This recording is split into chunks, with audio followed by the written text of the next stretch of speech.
लोकभवन राज्यपालाचं निवासस्थान ही जागा मुंबईतल्या सगळ्यात सुरक्षित जागांपैकी एक. येथे 24 तास रायफल घेतलेले जवान गस्त असतात. पण सोमवारी रात्री 8:30च्या सुमारास याच लोकभवनाच्या भिंतीच्या आत एक गोळी झाडली गेली आणि सुरक्षा रक्षक स्वतः जीव गमावून बसला.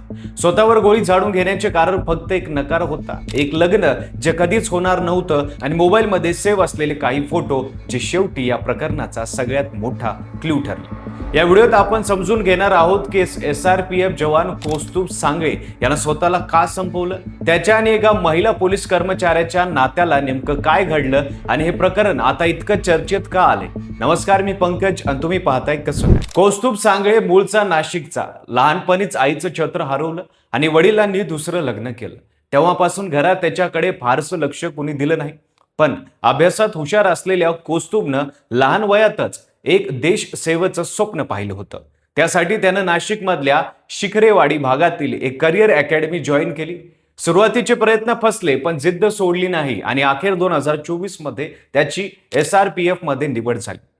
ट्रेनिंग पूर्ण झाल्यानंतर कोल्हापूर येथील SRPF 16व्या तुकडीत तो रुजू झाला. जून 2026 मध्ये त्याला मुंबईतल्या मालाबार हिल भागातल्या लोकभवनात म्हणजे राज्यपालाच्या निवासस्थानी ड्युटी मिळाली. 10 जून पासून त्यानं इथं काम सुरू केलं होतं. सोमवारी संध्याकाळी 6 वाजता कौस्तुभ लोकभवनातल्या टावर 2 भागात ड्युटीवर हजर होता. रात्री 8च्या सुमारास तो टावर जवळच्या एका खोलीत गेला आणि काही वेळातच त्या खोलीतून गोळीचा आवाज आला. जवळच ड्युटीवर असलेला एक सहकारी जवान आवाजाच्या दिशेनं धावला. आत जाऊन पाहतो तर काय, कौस्तुभ रक्ताच्या थारोळ्यात पडलेला होता.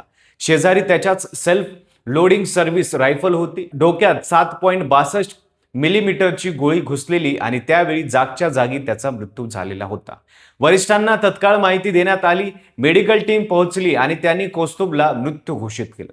मृतदेह पोस्टमॉर्टमसाठी JJ रुग्णालयात पाठवण्यात आला. मालाबार हिल पोलिसांनी घटनास्थळाचा पंचनामा करत आकस्मिक मृत्यूची नोंद दाखल केली आणि तपासाला सुरुवात केली. सुरुवातीला ही घटना घरगुती तणावातून घडली असावी असं बोललं गेलं.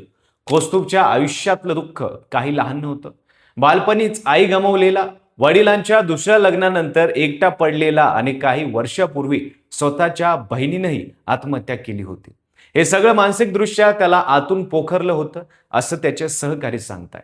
पण जसा जसा तपास पुढे सरकला तसं तसं समोर आलं की या टोकाच्या निर्णयामागचं खरं कारण वेगळंच होतं. एक प्रेम प्रकरण आणि त्यातून मिळालेला नकार. मीरा भाईंदर पोलीस दलात कॉन्स्टेबल पदावर काम करणाऱ्या एका महिलेसोबत कौस्तुभचे प्रेम संबंध होते. दोघांची ओळख ट्रेनिंग काळापासूनच होती. मैत्रीचं रूपांतर हळूहळू प्रेमात झालं आणि बऱ्याच काळ हे नातं टिकून होतं. या नात्याच्या जोरावर कौस्तुभनं तिला लग्नाची मागणी घातली, पण त्या महिला कॉन्स्टेबलनं त्याला नकार दिला. कौस्तुभनं हार मानली नाही. तो तिला समजवण्याचा, मनवण्याचा प्रयत्न करत राहिला. पण याच दरम्यान तिच्या घरच्यांनी तिचं लग्न दुसऱ्याच एका पोलीस कॉन्स्टेबल सोबत ठरवलं. हीच गोष्ट कौस्तुभसाठी सगळ्यात मोठा धक्का ठरली. तो आतून पूर्णपणे कोलमडला, पण तरीही आपल्या प्रियसीला परत आणण्याची आस त्यानं सोडली नाही. लग्न ठरल्यानंतरही त्यानं तिची मनधरणी सुरूच ठेवली, पण ती ऐकायला तयार नव्हती आणि इथूनच कौस्तुभनं टोकाचं पाऊल उचलायला सुरुवात केली. ज्या कॉन्स्टेबल सोबत आपल्या प्रियसीचं लग्न ठरलं होतं त्याचा मोबाईल नंबर कौस्तुभने कुठून तरी मिळवला आणि त्याला थेट फोन करून आपल्या आणि त्या महिलेच्या नात्याबद्दल सांगितलं. एवढंच नाही तर संताप आणि हतबलतेच्या भरात कौस्तुभनं आपल्या मोबाईलमध्ये सेव्ह असलेले प्रियसी सोबतचे खासगी फोटो तिच्या होणाऱ्या नवऱ्याला पाठवून दिले. या धक्कादायक कृतीमुळे नेमकं काय घडलं? त्या दोघांचं लग्न मोडलं का? फोटो पाठवल्यानंतर कौस्तुभ आणि त्या प्रियसीमध्ये काही बोलणं झालं का? हे सगळे प्रश्न आता तपासाचा भाग बनले आहेत. आणखीन एक धक्कादायक बाब समोर येते. कौस्तुभ आपल्या प्रियसीला वारंवार धमकी देत होता की माझ्याशी लग्न कर, नाहीतर मी स्वतःला संपवेन. हे ऐकून घाबरलेल्या त्या महिलेनं आपण काम करत असलेल्या मीरा भाईंदर पोलीस दलाला याबाबत आधीच माहिती दिली होती असं समोर येते. पण या माहितीनंतर पोलिसांनी नेमकी काय कारवाई केली? कौस्तुभच्या वरिष्ठांपर्यंत ही बाब पोहोचली होती का? आणि पोहोचली असेल तर त्यावर काय पाऊल उचलली गेली? हे सगळे प्रश्न आता अनउत्तरित आहेत. इथे एक महत्वाचा मुद्दा लक्षात घेण्यासारखा आहे. जेव्हा एखादी व्यक्ती, विशेषतः जी संवेदनशील आणि महत्वाच्या ठिकाणी शस्त्रासह ड्युटी करते, ती वारंवार स्वतःला संपवण्याची भाषा बोलते, तेव्हा तिच्या मानसिक आरोग्याची जबाबदारी वरिष्ठांची बनते. मग कौस्तुभचं समुपदेशन झालं होतं का? त्याचा नियमित मानसिक आरोग्य तपासणी अहवाल कसा होता? या सगळ्याची चौकशी आता पोलीस करत आहेत. सध्या मालाबार हिल पोलिसांनी या प्रकरणाची नोंद आकस्मिक मृत्यू म्हणून केली आहे आणि तपास सुरू आहे. लवकरच अधिक गोष्टी समोर येतील असं पोलिसांचं म्हणणं आहे.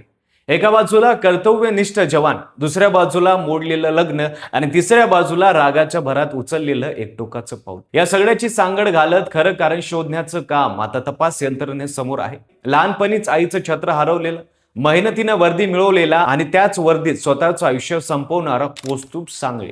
प्रश्न हा उरतो की प्रेमात नकार पचवणं इतकं अवघड असतं का, की माणूस जगण्याची उमेदच गमावून बसतो? आणि अशा वेळी त्याच्या अवतीभोवती असणाऱ्या माणसांची जबाबदारी काय असते? कमेंटमध्ये नक्की सांगा. व्हिडिओ आवडला असेल तर लाईक करा. चॅनलवर नवीन असताल तर चॅनल सबस्क्राईब करायला विसरू नका आणि पाहत राहा फक्त कसं.